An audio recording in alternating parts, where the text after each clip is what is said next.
ओम श्री गुरुदेव दत्त. श्री स्वामी समर्थ. नमस्कार मित्रांनो, आपण स्वामींच्या लीलापैकी मागे बघितली की स्वामींच्या हातातील गोटीची लीला आज आपण बघणार आहोत. युग कुठलेही असो, भगवंताला प्रिय आहे ते सुदामाचेच पोहे. तर व्हिडिओ शेवटपर्यंत नक्की बघा. जोशी बुवा गडगंज श्रीमंत होते. आपल्या श्रीमंतीचा त्यांना फार अभिमान देखील होता. तात्या वैद्य नावाचा गृहस्थ त्यांच्या घरी घरगडी म्हणून राबत होता, कारण त्यांनी जोशीबुवांकडून फार पैसे कर्ज म्हणून घेतले होते. जोशीबुवांचे कर्ज फेडून त्याला 2 वेळचं जेवणही महाग झालं होतं, तरी तो उदार वृत्तीचा होता. एकदा तात्याला आणि त्याच्या बायकोला खायला एकच भाकरी होती, ती सुद्धा तो भुकेल्या कुत्रेला देतो. जोशीबुवा स्वामींना आपल्या घरी नैवेद्य ग्रहण करायला या असे आमंत्रण करतात. स्वामी त्याला म्हणतात, पैशाची श्रीमंती आहे पण मनाची नाही. जा आधी मनाची श्रीमंती घेऊन ये. जोशीबुवांना परतताना सुंदरबाई आवडतात आणि स्वामींना तुमच्या घरी आणन असं आश्वासन देतात. त्यांच्या मोबदल्यात सुंदरबाईंनी सोन्याचा मोहरा मिळतात. सुंदरबाई स्वामींना जोशीबुवांकडे चालायला विनवणी करते. स्वामी सुंदरबाईंची कृती जाणून असतात तरीही ते होकार देतात.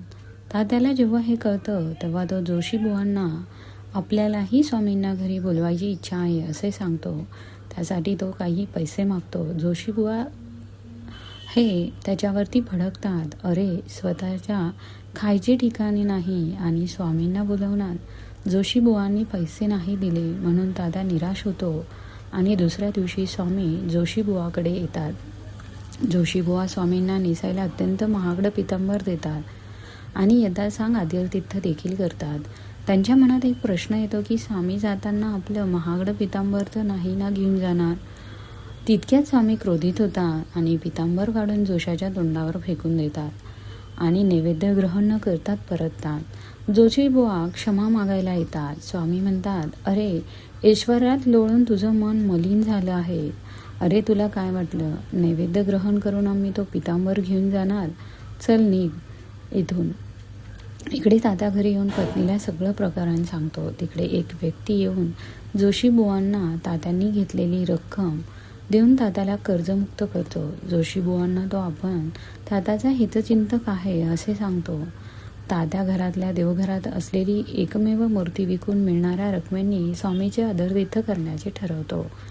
तो ती मूर्ती उचलतो. त्याच्या बायकोला भावना उचंबळून येतात. ती म्हणते, देवघर रिकामं कसं तरीच दिसतं आहे. तात्या म्हणतो, अरे स्वामी जिवंत देव असताना मूर्तीचा काय विचार करतेस? मी देवघरच बाजूला उचलून ठेवतो. खाली पाहतो तर काय, तिथे त्याला सुवर्ण मोहरांची पिशवी सापडते. तात्या म्हणतो, हा स्वामींचा चमत्कार आहे. स्वामींचा आदरातिथ्य करून शिल्लक असलेली रक्कम आपण स्वामींनाच अर्पण करू. तितक्यात त्याला हाक ऐकू येते. तात्या बाहेर जाऊन बघतो तर काय, खुद्द स्वामी बाळाप्पाबरोबर त्याच्या घरी न बोलवता आले. तो पत्नीसह स्वामीचरणी मस्तक ठेवतो. तितक्यात एक माणूस येऊन तात्याला सांगतो की तुझ्या पूर्वजांची जमिनीचा विवाद संपवून ती जमीन आता तुला प्राप्त झाली आहे आणि त्याशिवाय कोणीतरी तुझ्यावर असलेले जोशीबुवांचे कर्जही फेडले आहे. तात्या स्वामींचे यथासांग आदरातिथ्य करतो. तात्या स्वामींना नैवेद्य ग्रहण करायला विनवतो. स्वामी म्हणतात, अरे, हा सर्व सोहळा तुम्ही भक्तांसाठी असतो. भगवंताला पाहिजे असते ती फक्त भक्ताची खरी आणि हृदयापासून केलेली भक्ती. तुला जर आम्हाला काही द्यायचेच असेल तर आम्हाला तांदळाच्या कण्या दे. तात्यांची पत्नी स्वामींना तांदळाच्या कण्याची खीर देते. स्वामी आनंदाने खीर ग्रहण करतात. स्वामी म्हणतात, अरे, युग कोणतेही असो, भगवंताला मात्र सुदामाचे पोहेच आवडतात. मित्रांनो, स्वामींची लीला आवडली असेल तर श्री स्वामी समर्थ नक्की लिहा. धन्यवाद.